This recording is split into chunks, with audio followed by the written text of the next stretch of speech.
Don't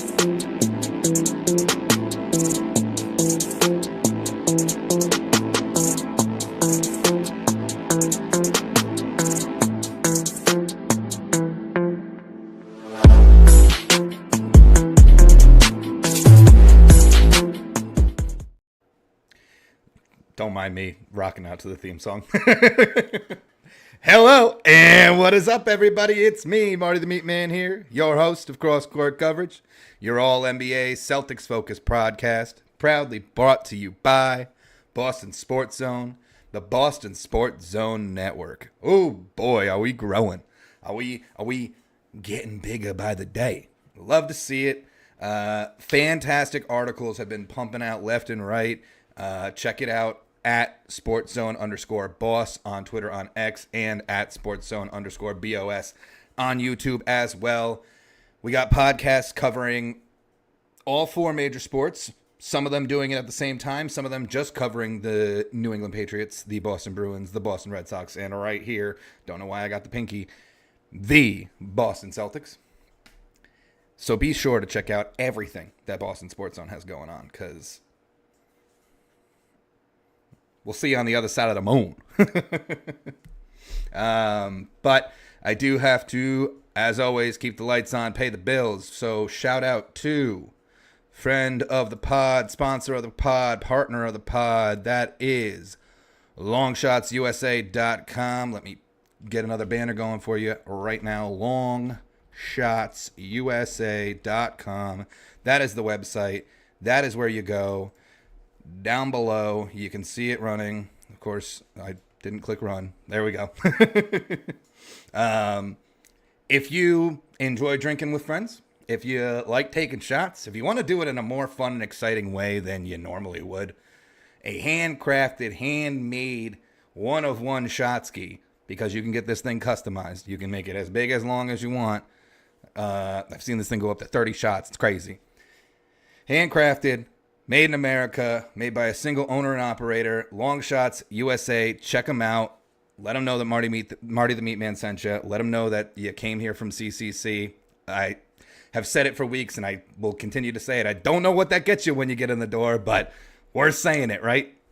And then, as always, we have to give a shout out to the merch store. You can go to cross-court-coverage-shop.fourthwall.com. If you log into that website on your browser, it'll bring you to our handy-dandy little web page. You can go here and click Explore the Collection, check out the merch.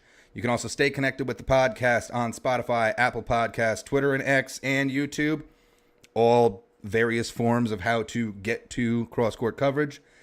But more importantly, if you click this little button, go into Explore Collection, you can see that we have stickers, mugs, t-shirts, hoodies, and hats of all kinds. They come in different colors. They come in different, different fun things about all of them. So check it out. I'll say it once. I'll say it twice. I'll say it 17 times. There is no price of admission to get in the door. You are here to watch. You are here to listen. If you want to go to the website and buy a piece of merch, that's awesome. Much appreciated. But as always, it's not required. So that's the spiel.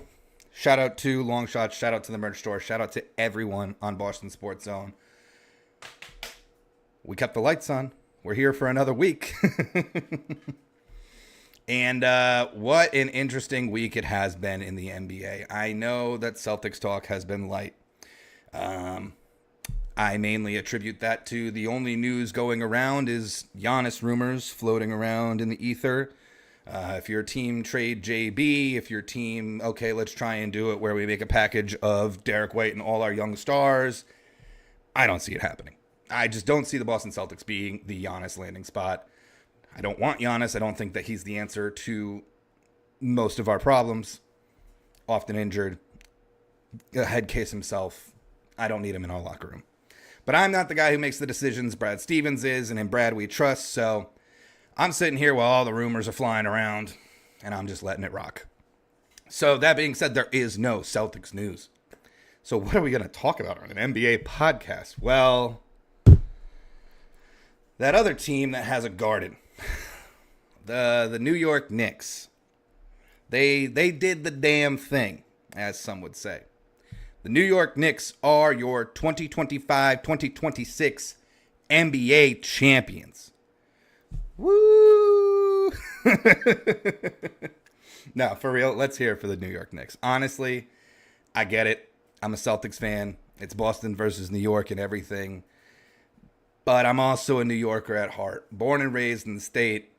And the more I watch the Knicks play this series, the more that I digested Knicks basketball throughout this playoffs, they kind of felt like a team that was destined.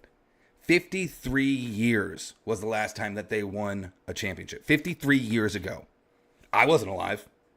I was that's 20 years prior to me existing, let alone my whole life.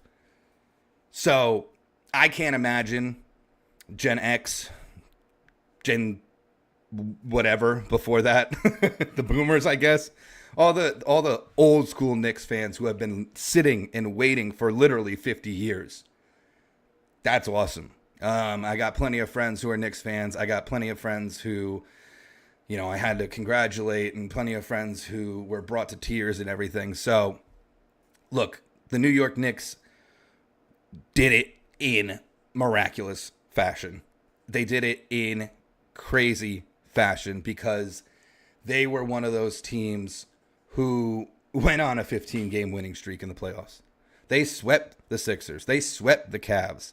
They gentlemen swept the Spurs. They were on a tear.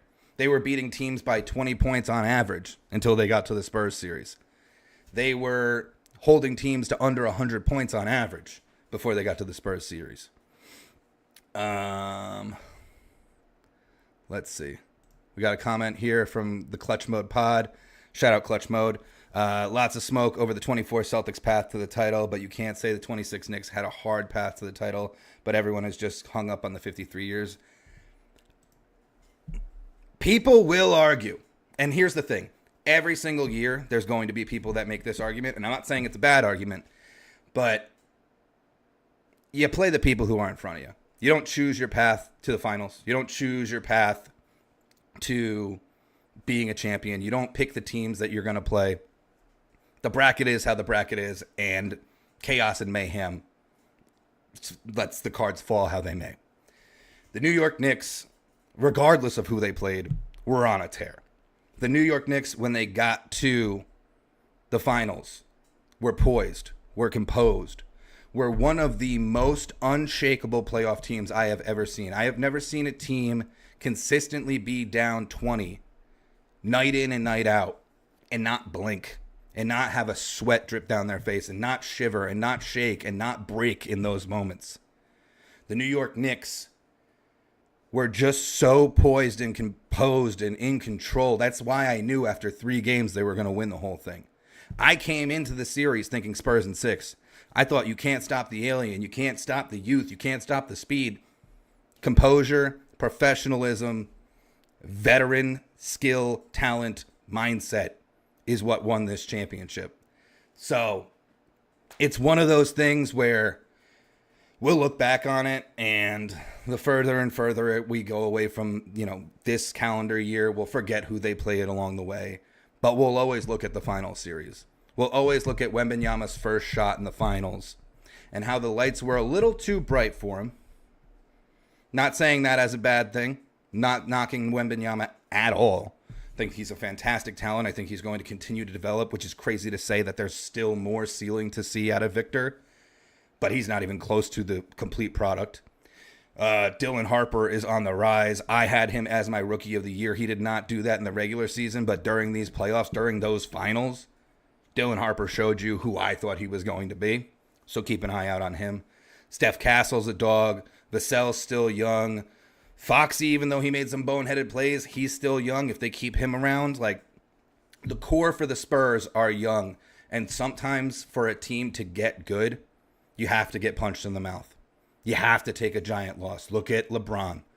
Look at Kobe. Look at Jordan. Look at so many different superstars look at Jason Tatum and Jaylen Brown. They had to lose 22 to win 24. You have to get that chip on your shoulder.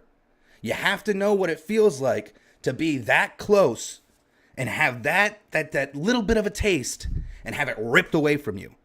That builds character. That builds champions. And yeah, there are some players who have gone through little to no adversity through their careers and have been super successful. I'm looking at USGA. But that's not the case for most people. And for most people, dynasties are built on bad years. Dynasties are built on learning from mistakes. Dynasties are built on success in a long run. And the only way to have success in the long run or to develop in the long run is to have losses that matter, that hurt, that give you that burn in your gut that you never want to feel it again. So I do think the Spurs, maybe not next year, but in the near future, will be back to the finals. And I don't think that we will see the same lights too bright situation that we saw this year for them. I think next time we see the Spurs in the finals, heaven forbid whoever plays them from the East, because I think the Spurs are just going to be locked in at that point, especially after being, and you know, I say close. It was a 5-game series. The Knicks won 4 of those games, but it's not like each game was a blowout. It's not like the Knicks ran away with every single win. There were a couple, 10-point leads. There was I think there was only one. They were close games. And the Spurs led every single game at one point or another by double digits. The Knicks came back from 20 points down. They came back from 14 points down. They came back from 29 points down. They came back from 15 points down. They came back every single time they won in this series. They were never leading until the fourth quarter in every game this series. And that's a testament to just putting your nose to the grindstone, to tuning out all the chirping and all the hate and all the whatever you're hearing from the crowd or the other players or even your own demons in your head. That is tuning all that out and locking in to the task at hand. It's New York or nowhere, baby. That's something that New Yorkers say constantly. And right now, they're in the throes of it. They're feeling it. And look, I got my Boston hat on. I'm backed by Paul Pierce. I got my Celtics banner up. There is no part of me that is now a Knicks fan. There is no part of me that is like, oh, I have 2 teams now. No, that's not the case. As a Celtics fan, can I be pissed that the Knicks won? Yeah. Can I be pissed that the Knicks swept the 76ers after they beat us when we were up 3-1 in a series? Yeah. But here's the thing. The one good thing to come out of this is that the Knicks and Celtics is a rivalry again. We won in 24. They won in 26. Who's getting to the next championship first? And yeah. We can talk about total championships. We got 18. They got 3. We drowned them in that bucket. But in this year, in the year coming up, in the year after that, we are going to be competing against the Knicks to get through the East. The Knicks are going to be competing with us to get through the East. It is a 2-headed dragon right now. And, that can sound like homerism. That can sound like, oh, he's just a Celtics fan. The Celtics didn't even da-da-da. No. Realistically, with a healthy Jason Tatum, with Jaylen Brown being who he was last year and going into next year when he's still on the team and doing what he does, and our 1A and 1B are fully healthy and fully rocking and rolling like they have been their whole careers, I'm not worried about the roster composition. Brad will figure that out. He'll get the pieces around them. He'll build the team we have to. And it's going to be New York versus Boston as the headlines constantly for the next few years. And everyone says, oh, there's a lot of parity in this league. Anyone can come up. Yeah, we've had 8 different champions in the last 8 years. But the East is the East. And a lot of the teams that have been at the top have been at the top for the past 5 years. When it comes to predicting next season, after we see all offseason and how it shakes out and everything like that, I have no doubt in my mind that I'll be predicting the Knicks and or the Celtics at the 1 and 2 seed. With my lineage, with my fandom, maybe leaning towards the Celtics at the top, but maybe I'll be honest. Maybe I'll be real with it and say you're defending champs. You get the bump. We'll give you the number 1 spot. I don't know. That's far away from right now. What's not away from right now is the final 2 games of the series. And we have to talk about them. Game 4 was in MSG. The Knicks won that game 107-106. The Knicks did not get the lead back until a minute 22 left in the game. And that was a wild final minute and a half, 2 minutes of basketball, let me tell you. With the OG inbound to the Jalen Brunson huck it up 3 that ends up being a tip in to basically take the lead to win the game. To the De'Aaron Fox going up for a layup instead of dribbling the clock out. To the Josh Hart missed dunk / layup. There were so many moments at the end of that game where you didn't know who was going to win, where the ebbs and flows of that game were complete chaos, complete disarray, and it was fantastic basketball. It was A+ basketball. And shout out to Worldwide Wobe, shout out to Rob Perez, because I watched his stream after the Game 4. Dude comes on wearing a t-shirt over his head and is silent for the first 3 minutes, downs 2 White Claws, and then goes, how can you not believe in divine intervention? There's an out-of-bounds play that gets called on, I believe it was Steph Castle. And right there on the baseline, pointing at the play, is John Starks, number 3, number 3 for the Knicks, the last time they were in the finals, who went out of bounds on the baseline in that series to lose a game. He gets up from his seat and points at Steph Castle, who steps out of bounds, and is 20 years, 30 years later calling his shot, saying, like, that happened to me. Look at that right here. That's crazy that man is in that seat in that moment calling that shot. Was he out of bounds? Well, it's debatable. But didn't get reviewed and was called out of bounds. The Josh Hart miss, exactly the same kind of miss that Patrick Ewing had in the 99 finals. Goes for a simple layup, a bucket that both of them make 10 times out of 10, 100 times out of 100.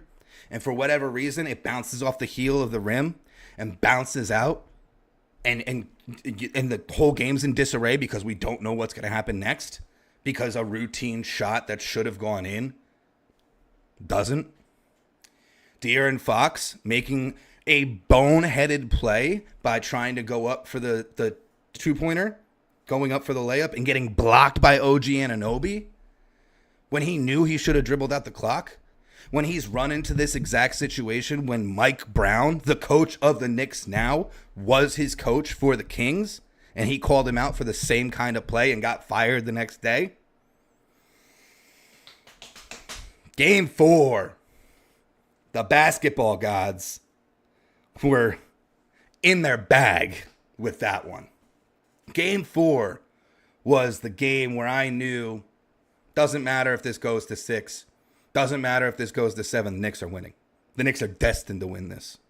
Because how else do you explain that? How else do you sit there and watch a game like that and watch all these things happen for the Knicks and against the Knicks in the last 2 minutes of basketball?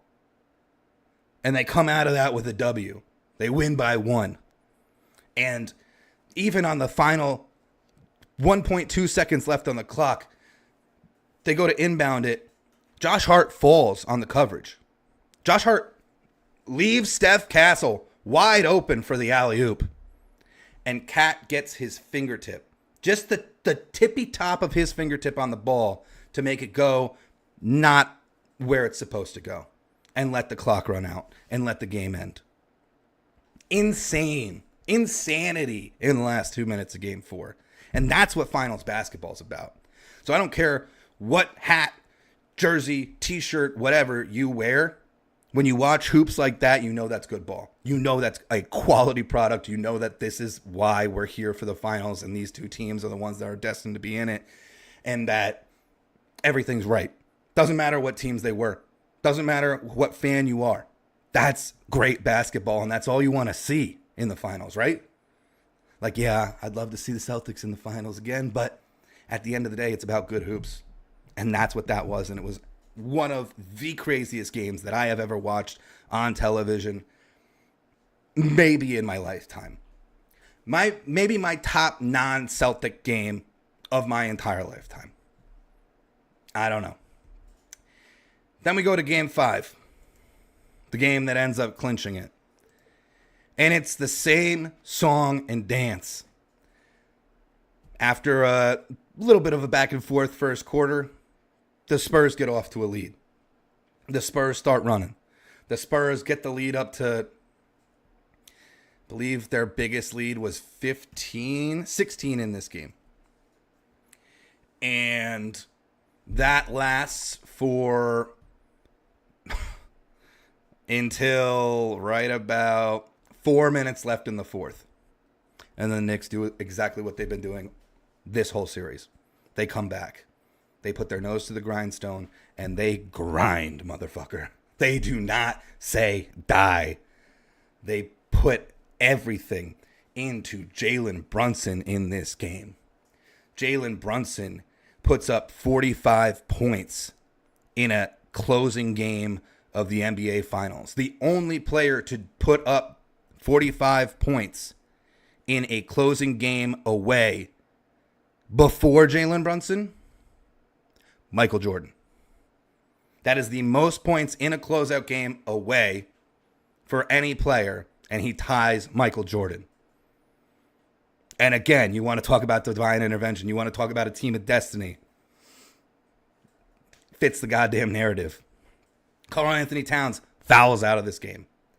At the end of the game, they are running lineups of Jeremy Sohan and Huck Porty, who shouldn't be on the court during the NBA Finals. But Mitch Robinson's a liability to get fouled and have to take foul shots.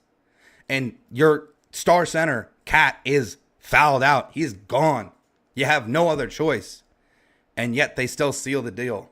They win 94-90. They win only by 4 points in another crazy ending to another crazy game.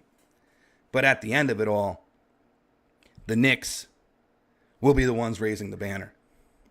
The Knicks walk out of there with a Larry O'Brien.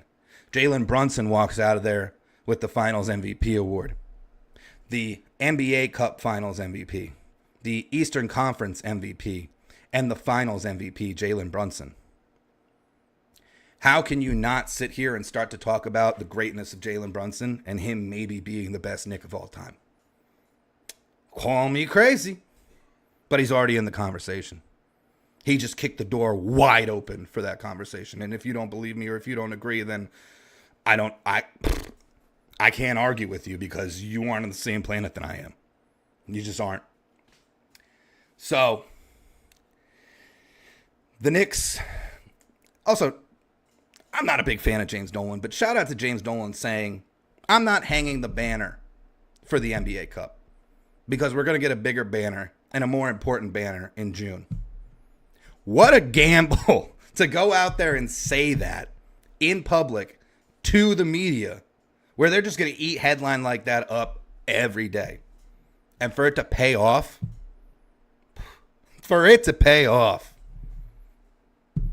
attaboy.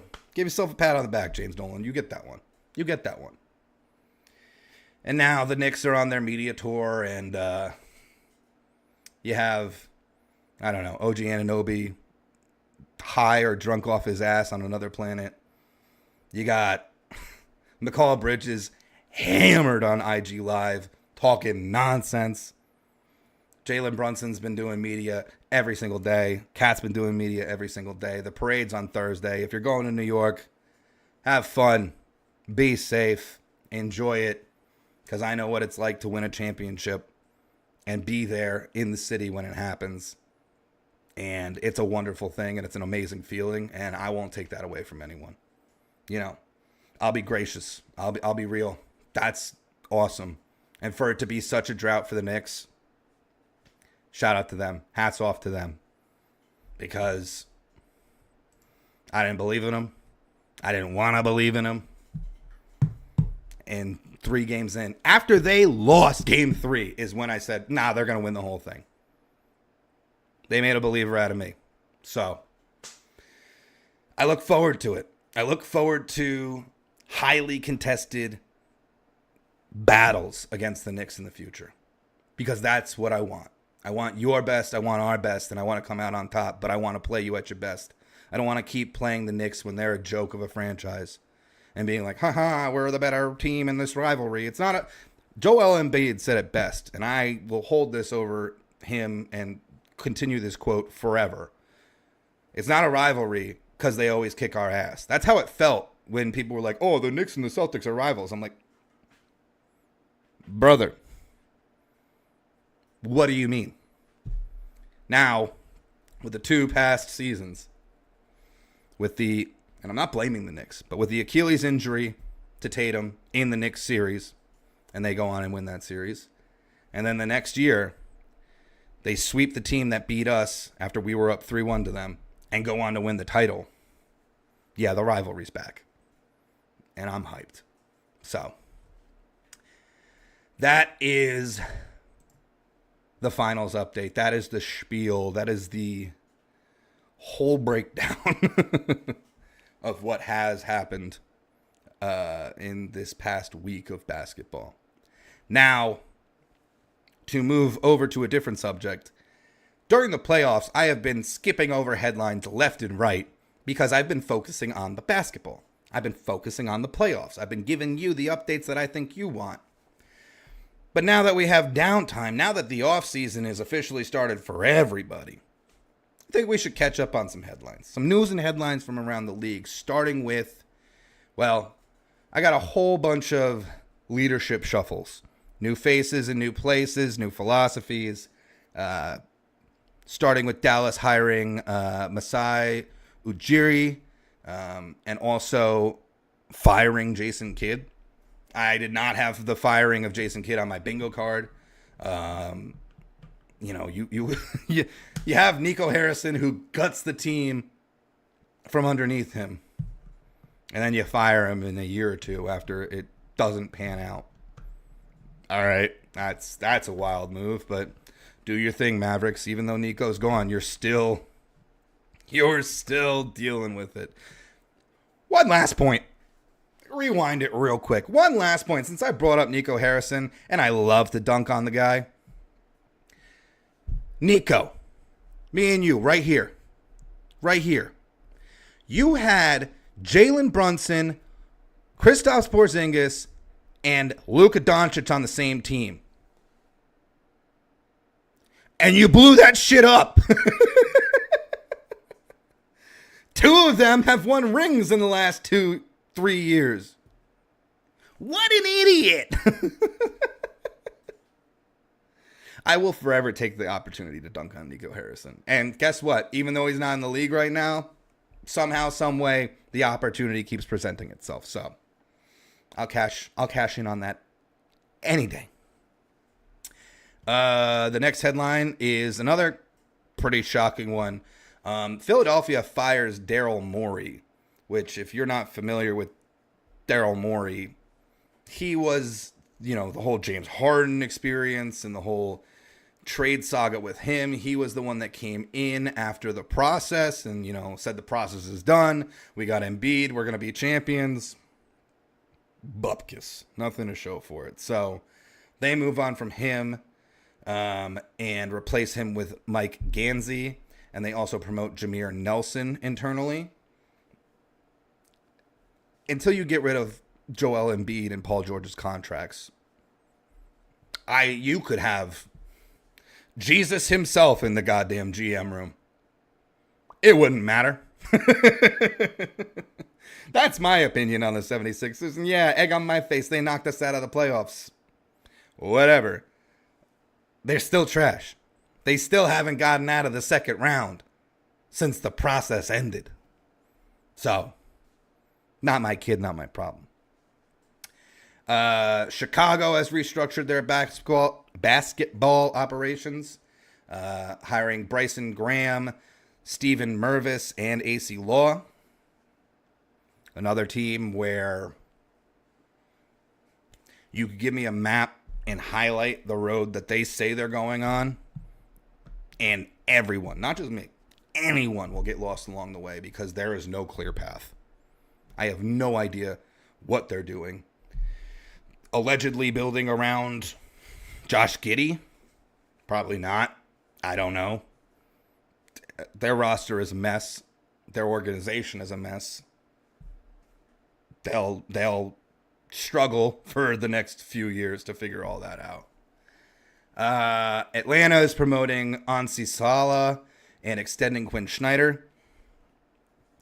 I think Quinn has been a great coach for Atlanta. I think Atlanta is on the up and up. I think Atlanta is probably one or two true big pieces. I'm not even saying big pieces, but like key pieces away from being a true contender. Like they, in the beginning of it, gave the Knicks a run for their money, and then after that fell apart. I've got a chat.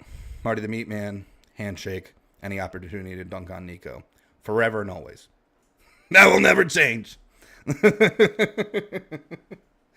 Where did we go? Lost my spot. Yeah, I mean, Quinn Snyder's a great coach. He's been doing good things in Atlanta. I think they are on the up and up. Probably forever a 4, 5, 6 seed, but I don't think they're a continuous play-in team anymore. So I guess that's an upgrade. Orlando has doubled down on paying Jeff Weltman.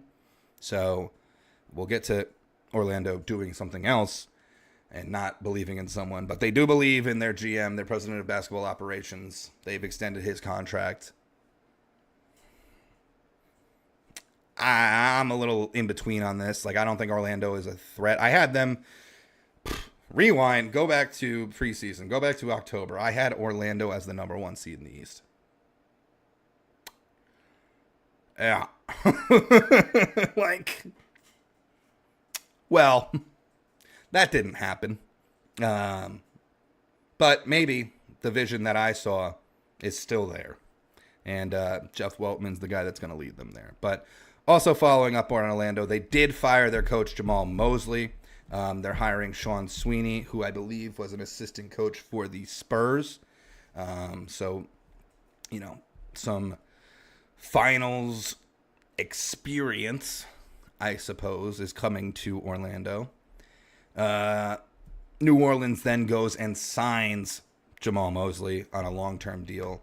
Jamal Mosley's not a bad coach. I don't think that he deserved to be fired or blamed for the situation and the cards he was dealt, but that's how the NBA operates. You're going to fire the coach first, then you're going to fire the GM, then you're going to move your star player. So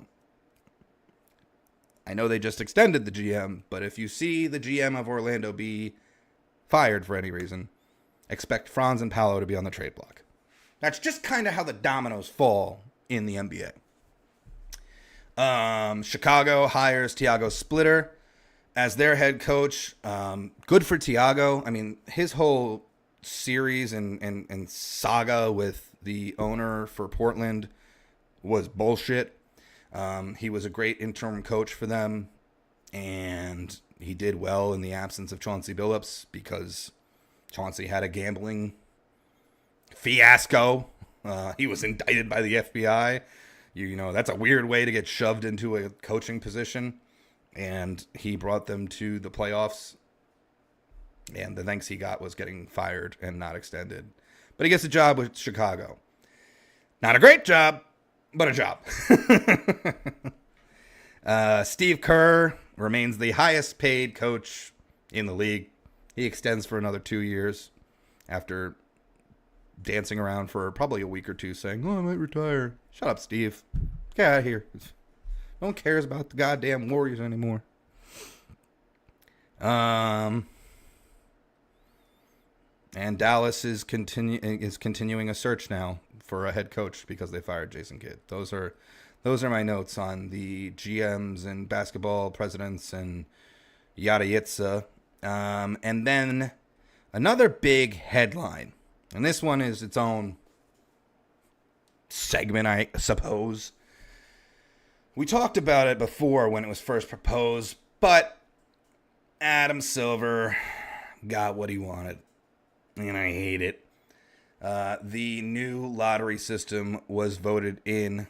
It was a owner's vote of 29-1, with the Memphis Grizzlies being the only vote against it. And normally I hate the Memphis Grizzlies on principle, but that's a personal beef between me and their admin on Twitter. It has nothing to do with the team. But good for the Grizzlies to say no to this, because I think it's stupid. But it's the rules. It will be after this draft, which is next week, I believe the 23rd is the draft. Yeah, next Tuesday. So we'll probably do a show next Wednesday. Just heads up. We'll let the draft happen and then recap that. But come next draft season, the rules will be different. The lottery has been expanded from 14 to 16 teams. The bottom 3 teams are now penalized in lottery odds, so they have a worse chance of getting the number 1 pick if you are the bottom 3 teams. So better aim for 4th. It doesn't change tanking. It just moves the goddamn goalpost. Infuriating. Teams cannot win the number 1 pick in consecutive years. I don't hate that, but also, like, whatever. What are you going to do? What are you going to do if the ping pong balls say, hey, look, number 1 pick goes to them again? I'm sure they have some. It's going to be so convoluted to watch this shit. Teams cannot earn 3 straight top 5 picks. And play-in teams have now received lottery chances. So if you are a perennial border edge playoff team, now you have a chance to get the number 1 pick. Why? Because fuck you. Like, what does that mean, Adam? It's a terrible move for parity in the NBA, in the sense that if you have a team that is right there, just about a playoff contender, and somehow, some way they get the number 1 pick, they're going to pole vault towards the top of the contention next year. And a team that's in the basement that actually sucks, who doesn't have a roster, who doesn't have a star, is somehow, some way going to get the 10th pick because ping pong balls said so. And they're going to stay bad for another year. And guess what? If they stay bad for another year, then they're going to be at the bottom again, and then the ping pong balls are going to screw them again, and then this is just going to continue for teams that are really, really bad. Because guess what? You can't get better unless you get new talent. But if you're going to penalize a team for just being bad, I understand there's tanking. I understand that there's a competition to get to the bottom. I understand that. But it's not this big problem that was made of it this season. It's not this giant issue. It exists. It's a thing. You can hate it. You can dislike it. You can be like, well, where's the competition? Why are teams not, appreciating NBA play? Then don't be a fan of that team. Like, I don't know if your team is in the bottom of the barrel every year, go be a bandwagoner. Or embrace the slop, stay in the mud. Maybe, not in this new system, one day you get better. I don't see how this system works for teams that are truly bad. For teams that are like a bad roster. For teams that look like, I can't say Utah anymore because they went and got a couple pieces at the trade deadline. I can't say Washington anymore because they got some pieces at the trade deadline. Let's go with the Grizzlies. Yes, they are going to probably get one of 3 of the best players in the draft. Unless they, for some reason, reach, dear God. They're probably going to end up with a DeBansta, a Peterson, a Boozer. So then, yeah, their roster gets a little bit better. But what if that's not the answer? What if that's not enough and the guys around him aren't good enough? Because they're going to ship away Ja, and you don't know what that's going to get you. At this day and age, you're lucky if you get just a second-round pick for Ja Morant, honestly. With his $40 million contract, no one wants to take that on. Pelicans and Grizzlies should make a swap. Ja Morant for Zion Williamson, straight up. Here you go. Fresh start for both of you. See what happens. But I'm not a fan of the new anti-tanking lottery rules. Some people are. Some people are like, this makes a lot of sense. To me, it just moves the goalpost. Instead of tanking for the last spot in the league. Now you're tanking for the fourth worst spot in the league. Cool. Like, cool. What are we doing here? But that is it for my news and headline. We are finally caught back up to everything that has happened in this playoff era of the 25-26 season. And with that, we can conclude it and move into the 26-27 offseason. The new calendar year of basketball starts next week with the draft. Celtics are picking 27th, I believe. I don't even think we hold on to that pick, so I don't really know who to project there. I think the top 4 talented players in this draft are Peterson, Dabansta, Boozer, and Wilson. After that, there's a lot of random flyers that I think can be great in the NBA, but I think it's going to be all about situation. It's all going to be about fit. So I'm excited to see what some teams do. There's obviously going to be teams that reach and just biff it, like absolutely biff it on draft night. That happens every year. But I'm excited to see what happens next week. So, like I said, we'll probably move next week's show to Wednesday. That way we can cover everything that happens after the draft, everything that happened draft night.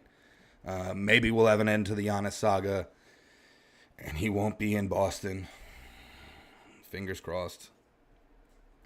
And with all that said, with all that covered, one last time, shout out to the New York Knicks, your 25-26 champions. Start spreading the news. It's New York or nowhere. Bing bong, Knicks in 5. How many more emotes can I hit? The only thing left to do is sign this son of a bitch off. So, as always and forever and always, I am Marty the Meatman. You are the wonderful, amazing, and I am oh so grateful for you, listeners and viewers. Together we are cross-court coverage. The offseason has now begun. Brad is in the lab, and he's cooking up something. I don't know what yet. But he said roster changes are a-coming. And it's in Brad we trust. And if you believe that, if you can say that and believe it, because I do every single day, I wake up, I go, in Brad we trust. And then I start my day. So if you're like me and a sicko for basketball and a sicko for the Boston Celtics, then you say the mantra with me as we send this one off. And that is, go Celtics. Or go fuck yourself. Peace.